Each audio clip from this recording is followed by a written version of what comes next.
Svalbard. Svalbard terdiri dari gugusan pulau, merupakan wilayah Norwegia yang paling utara.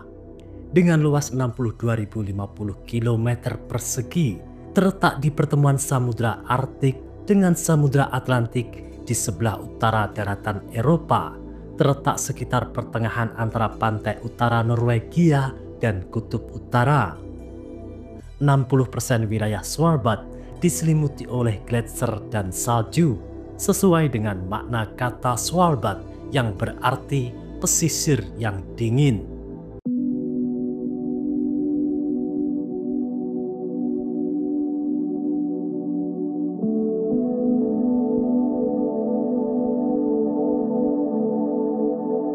Kepulauan ini tidak termasuk wilayah provinsi manapun di Norwegia. Svalbard merupakan wilayah mandiri, dikelola oleh seorang gubernur yang ditunjuk oleh pemerintahan Norwegia. Svalbard adalah rumah bagi orang-orang dari sekitar 50 negara. Longyearbyen, pemukiman terbesar, memiliki populasi yang beragam, yang tertarik oleh peluang penelitian, pariwisata, dan petualangan. Semua orang dari negara manapun boleh tinggal di Svalbard tanpa visa selama mereka memiliki pekerjaan dan tempat tinggal. Di sini orang-orang tidak boleh mati di sini, tidak boleh melahirkan di sini, di Arktik. Semua orang yang tinggal di sini tidak lahir di sini, di pulau Norwegia ini.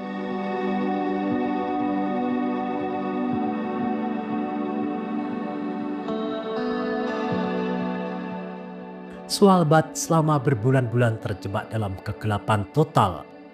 Kehidupan sehari-hari di landscape yang didominasi salju, pegunungan gundul, gletser, variasi cahaya ekstrim, dan kehidupan hewan yang mengasihkan yang sulit ditemukan di tempat lain.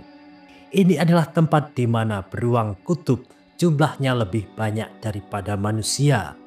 Di kepulauan ini ada sekitar 3.000 beruang kutub.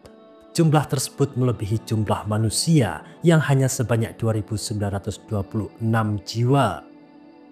Dengan banyaknya jumlah beruang kutub di Svalbard, warga setempat melaksanakan tindakan pencegahan ketika berada di luar pemukiman dengan membawa senapan. Anehnya, pemerintahan setempat melarang siapapun untuk mengganggu atau membahayakan hewan ini. Pencinta kucing mungkin akan mencoret Longyearbyen sebagai destinasi wisata karena kota ini punya peraturan yang melarang kucing masuk ke kota ini. Peraturan ini dibuat sebagai salah satu upaya untuk melindungi kehidupan burung di Kepulauan Svalbard.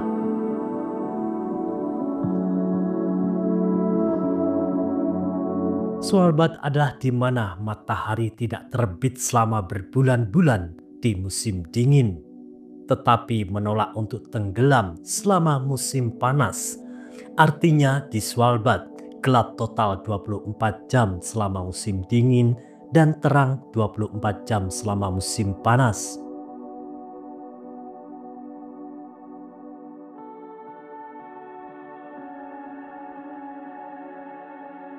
Musim dingin di Svalbard bisa sangat ekstrim, dengan suhu rata-rata 16 derajat Celcius hingga minus 30 derajat Celcius, bahkan bisa lebih rendah lagi. Pengalaman alam yang luar biasa sepanjang tahun. Musim yang panjang dan gelap digantikan oleh bulan-bulan musim dingin yang cerah, yang kemudian digantikan oleh musim panas yang sangat sejuk, dengan matahari yang bersinar sepanjang hari. Langit biru dan puncak gunung yang tertutup salju menjadi latar belakang saat matahari kembali. Svalbard luas dan beragam, membanggakan alam yang sangat kaya dan sangat bervariasi. Bangsa Viking atau Rusia mungkin menemukan Svalbard pada abad ke-12. Menurut cerita tradisional kaum Norse, ada daratan yang bernama Svalbard. Secara harfiah berarti tepi yang dingin. Penemuan kepulauan Svalbard yang diakui secara sah adalah Willem Barents, asal Belanda, yang menjelajahi kepulauan itu pada tahun 1596. Svalbard menjadi pangkalan penangkapan ikan paus internasional pada abad ke-17 dan 18, serta markas besar beberapa ekspedisi eksplorasi Arktik. Saat itu para penjelajah Belanda tengah mencoba menemukan jalur timur laut ke Cina pada tahun 1596. Pada abad-abad berikutnya, banyak pula yang datang memburu walrus dan paus dari Inggris, Denmark, Prancis, Norwegia, Swedia, dan Rusia. Kemudian pada tahun 1906, pengusaha Amerika bernama John Morrow Longyear mendirikan tambang batu bara pertama di kepulauan ini. Industri tersebut menjadi industri utama di Svalbard hampir sepanjang abad ke-20. Kegiatan ekonomi di Svalbard bertumpu pada industri pertambangan batu bara, perikanan, dan pemasang jerat. Menjelang abad ke-21, sektor pariwisata, penelitian, pendidikan tingkat lanjut, dan perusahaan canggih hadir di Svalbard.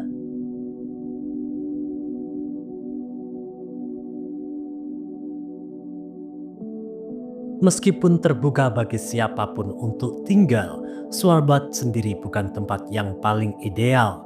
Tidak ada rumah sakit untuk wanita hamil karena peralatan tidak memadai. Jika ada wanita yang akan melahirkan, dia harus dikirim ke kota Tromsø, kota terdekat di Norwegia, dengan memanggil helikopter lalu diterbangkan ke Tromsø. Waktunya sekitar sebulan sebelum melahirkan. Dan jika ada seorang yang meninggal, pemerintah daerah mengharuskan jenazah untuk dikirim ke daratan Norwegia. Sebab penguburan jenazah tidak diizinkan untuk dilakukan di kepulauan ini sejak tahun 1950 karena permafrost atau lapisan tanah yang tebal benar-benar membeku di kepulauan ini sepanjang tahun. Kondisi tersebut mengakibatkan lapisan ini tidak hanya mengawetkan tubuh, tetapi juga terkadang mendorong jenazah keluar jika tidak dikubur cukup dalam. Tanah di Svalbard terlalu dingin sehingga jasad tidak bisa membusuk secara alami. Virus yang ada di tubuh mayat dikhawatirkan bisa menginfeksi penduduk lain saat lapisan esnya mencair. Karena iklimnya yang sangat ekstrim, tidak ada pohon yang bisa tumbuh di Svalbard. Hanya tanaman kecil seperti lumut dan semak kutub. Namun di Svalbard memiliki bank benih terbesar di dunia, tempat menyimpan cadangan benih lebih dari 980.000 benih dari seluruh dunia sejak 2008 sebagai cadangan jika terjadi bencana global yang menyebabkan semua tanaman gagal panen. Pengunjung berbondong-bondong ke Svalbard untuk melakukan berbagai aktivitas. Svalbard adalah rumah bagi beruang kutub, rusa kutub, rubah Arktik, dan berbagai jenis burung laut. Tur pemandu memungkinkan pengunjung untuk mengamati hewan-hewan ini dengan aman.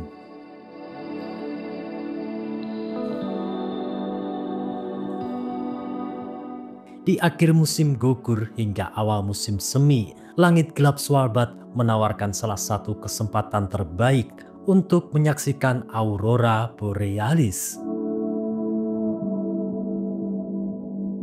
Pengunjung dapat menjelajahi banyak gletser yang menutupi pulau-pulau, termasuk ekspedisi pemandu melalui gua-gua es, berkereta luncur anjing dan mobil salju, bentuk transportasi tradisional Arktik, menyediakan cara yang mengasihkan untuk melintasi landscape bersalju. Pelayaran musim panas menawarkan pemandangan gunung es, gletser, dan stasiun pemburuan paus bersejarah yang menakjubkan.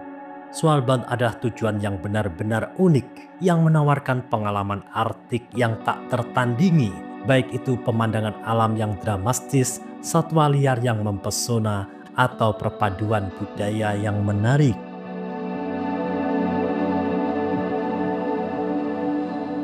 Terima kasih sudah menonton. Itulah ulasan singkat tentang Svalbard, Norwegia.